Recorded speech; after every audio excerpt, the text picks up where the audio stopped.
म जेएनजीलाई भन्न चाहन्छु, यदि तपाईँ भ्रष्टाचार नहोस् भन्ने पार्टीलाई होइन त्यस्तो शक्तिलाई समर्थन गर्न चाहनुहुन्छ र त्यो शक्तिमा तपाईँहरू पनि समाहित हुन चाहनुहुन्छ भने आउनुहोस्, श्रम संस्कृति is the right choice for that.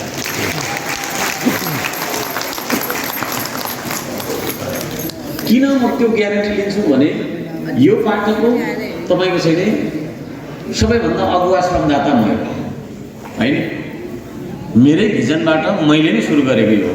म कस्तो मान्छे हो एकचोटि हेर्नुहोस्, म किराँती कुलमा जन्मेको मान्छे, साल्पा सिलिचुङभन्दा ठुलो आस्थाको केन्द्र हाम्रो हुँदैन।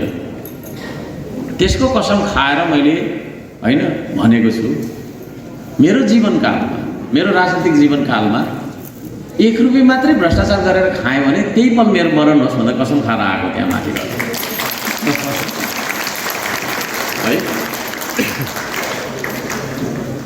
कुन गुम्बामा गएर मैले त्यो कसम खानुपर्ने म तयार छु। मैले जीवनकालमा जतिन्जेल म राजनीति गर्छु, जीवनकालभरि होइन मेरो राजनीतिक जीवनभरि र त्यस पछाडि उपरान्त पनि भ्रष्टाचार गरेर 1 रुपियाँ मात्रै पनि मैले मेरो मुखमा लगाएको दिन त्यही पल मेरो मरण होस्। अब यतिको प्रतिबद्धता अरू दलको नेताले दिन सक्नुहुन्छ है? सक्नुहुन्छ जस्तो मलाई लाग्दैन, सक्नुहुन्छ जस्तो मलाई लाग्दैन। कि सक्नुहुन्छ भने सुनौँ, मैले यो त 100 चोटि भनिसकेँ आमसभामा है। त्यसो भएको कारणले त्यस्तो निष्ठा भएको मान्छेले मात्र यो देशमा सुशासन कायम गर्न सक्छ है।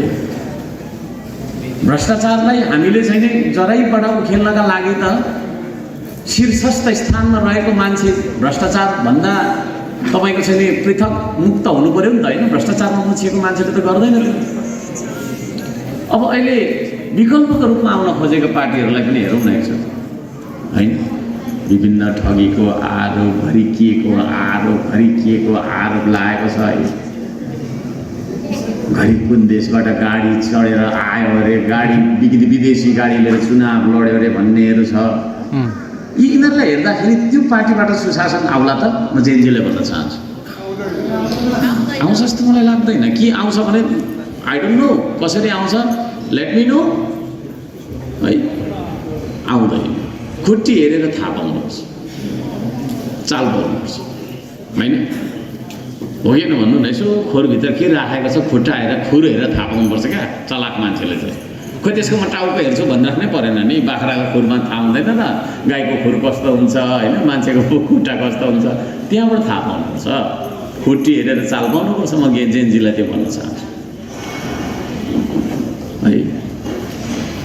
ती पार्टीहरूमा यो देशको आर्थिक उन्नति कसरी गर्ने त भन्ने बारेमा प्रष्ट भिजन छैन। भिजन त केही छँदै छैन है।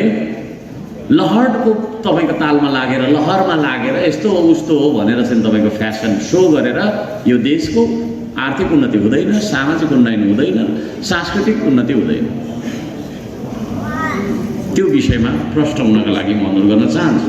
भ्रष्टाचार नहोस् भन्ने देश यदि हामीले बनाउने हो भने पहिला चाहिँ सामाजिक मनोविज्ञान ठिक गर्नुहोस्।